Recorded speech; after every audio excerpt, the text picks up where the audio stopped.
Howdy, we are Bentgate Brewing and today we'll be brewing on the Brewtools B150. We are a small batch commercial brewery outside of Oslo, Norway.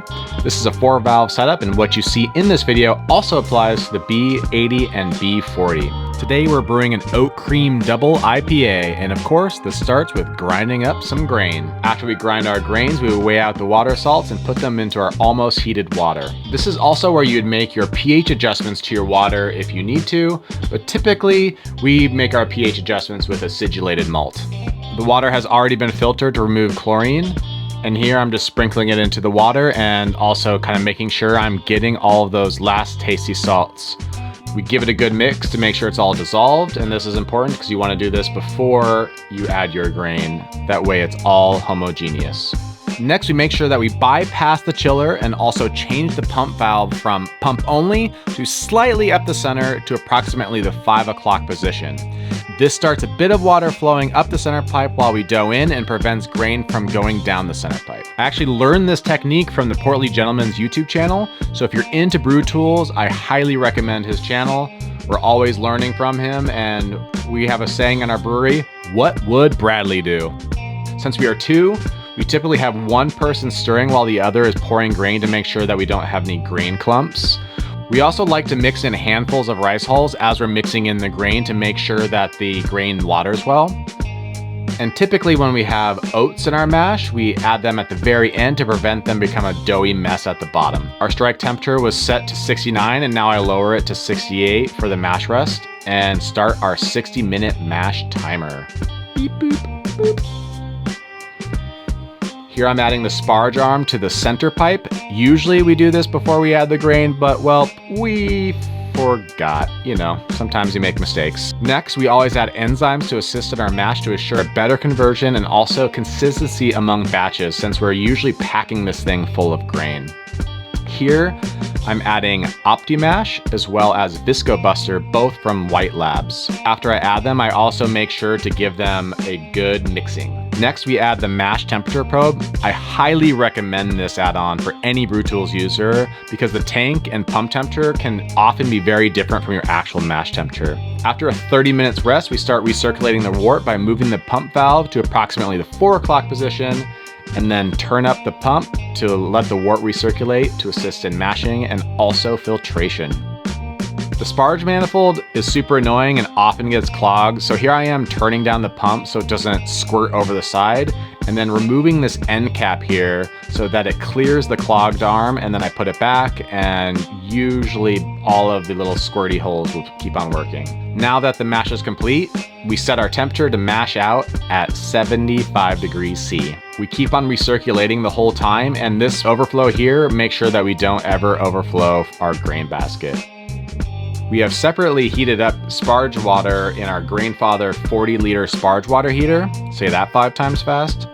We attach this here with a purge valve in between.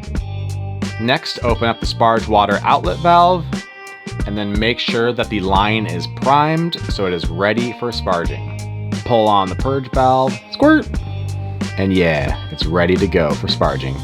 Now the grain has hit our sparge temperature, so we remove the mash temperature probe and get ready to pull the grain basket out of our vessel. We use a 4-to-1 locking pulley system from Petzl because, well, we're climbing nerds. Brews on the B150 tend to get super heavy, so I recommend using at least some sort of type of pulley system. Ours is also on a sliding rail above, so we can move the grain away from the vessel and make it much easier on ourselves. We slowly pull the grain basket out of the vessel till the latches are above the outer rim, and then lower the grain basket so that the latches are engaged on the outer rim. Next, we turn the 3-way valve on the pump inlet so that it is blocking the vessel and allowing our primed sparge water line in. Make sure your pump valve is set to up center and then start the pump and power up till you see the flow coming out of the sparge arm. I personally like to spin around the arm to assure that water is flowing evenly throughout the grain bed. Also, don't forget to shut off your sparge water heater. You want there to be a few centimeters above your grain bed while sparging. You can adjust the pump power to achieve this level.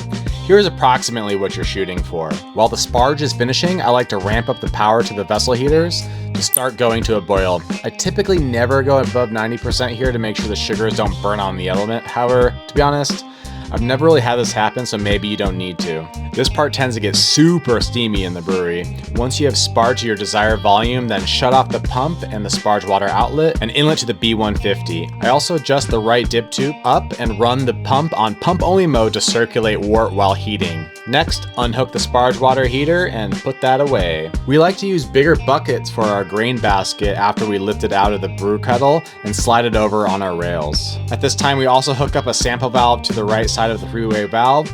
You'll see why soon. Here we're hauling the grain basket out of our pulley and sliding it over our empty grain bucket to drip further. We like to collect these drippings since they're full of delicious sugar that we'll want later. Next, we pour in our lactose and malted dextrin for this recipe while we're heating up to a boil. I like to give it a real nice stir to make sure that these sugars dissolve well. While the wort is heating to a boil, this is when we pull the grain basket from our first bucket and lower it into another clean bucket. Then what we do is we take the drippings from this first bucket and pour them back into the brew kettle so we don't lose any of those precious sugars. Before we get to a boil, we assemble our steam hat, which has been crucial for our small brewery to ensure that we don't get too wet in there. Here we are assembling the condenser, which runs a small amount of cold water through it to collect the steam and take it down the drain.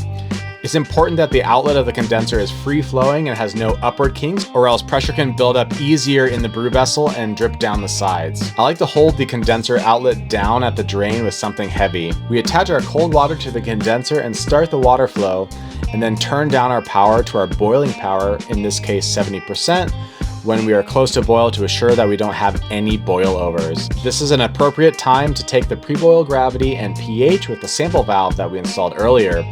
We adjust our boil pH to approximately 4.6, which aids in haze stability, reduces color pickup, and leaves us in a good position to get our final beer pH below 4.6 for food safety. Once we're at a boil, we start our timer for 30 minutes.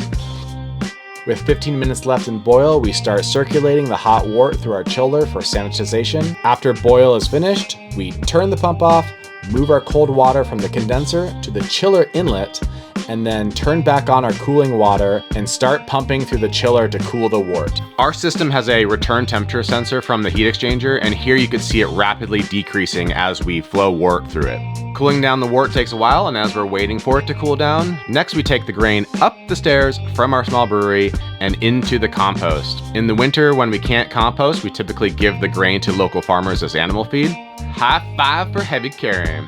Here's when the real boss of the house informs us that we didn't move the grain close enough to the compost, so inevitably we have to move it a bit more.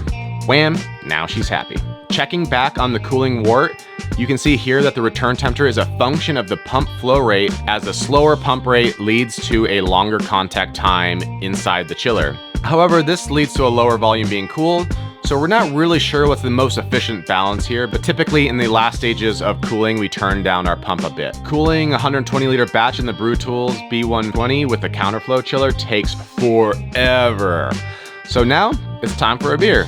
This was pretty much the last sunny day of the year, so school. Now we have chilled wort and we are ready to transfer to the fermenter. Here you can see that we let it get a bit too chilly, but typically we transfer when the tank temperature is 1 to 2 degrees Celsius above our pitching temperature. Next, we hook up the sanitized lines which we have previously used to sanitize our fermenter to the outlet of our Brewtools, which comes after our heat exchanger.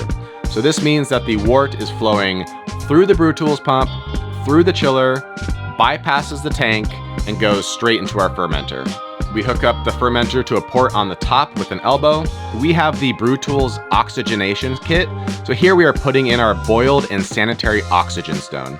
Next, we hook the stone up to an oxygen inline flow controller and then hook up the bottle to pure oxygen to a regulator and our inline flow controller. Next, we open up the oxygen bottle and set our flow rate to approximately 1/2 liter per minute. We push the right dip tube on the B150 all the way down to assure that it's collecting as much as wort as possible. Then we turn on our Blickman Riptide pump and also our Brewtools pump and transfer our wort while oxygenating. Here, I am turning on the temperature controller to our fermenter once the liquid has gotten past the heating element inside the fermenter. And once all of the wort is transferred, stop the flow, close the oxygen regulator, and unhook the oxygen. The final step that we do is we like to use CO2 to blast out the remaining liquid in the pump and chiller line to the fermenter. So we hook up a gas post to the Brewtools pump inlet and blast away. Next, take the original gravity from the sample valve on the F-150 and start disassembling and doing the bulk cleaning of the B150 right away. So we spray it down and get all of the big chunky stuff down the drain. Here we are waiting for our wort temperature to heat up in the fermenter since we've got a little bit too chilly this time. And after that's done, we add our 5-liter yeast starter that we started the day before. Pour in the yeast and now you're done. Congrats, you have brewed a beer on the Brewtools system. After we finish doing the bulk cleaning on our B150, we do a CIP with both the basket out and also the basket in with warm PBW and then finish with a rinse of water. If you found this video helpful, then please subscribe. It helps the channel a lot. As well as if you have any other questions on anything you saw in this brew video that you thought was weird or that we could do better, please let us know and comment below. Otherwise, if you're interested in the equipment in our brewery, you can click the video to your left right here, as well as we have another brew day video, non-POV, to the right here. Otherwise, keep on dancing and we'll see you around. Peace.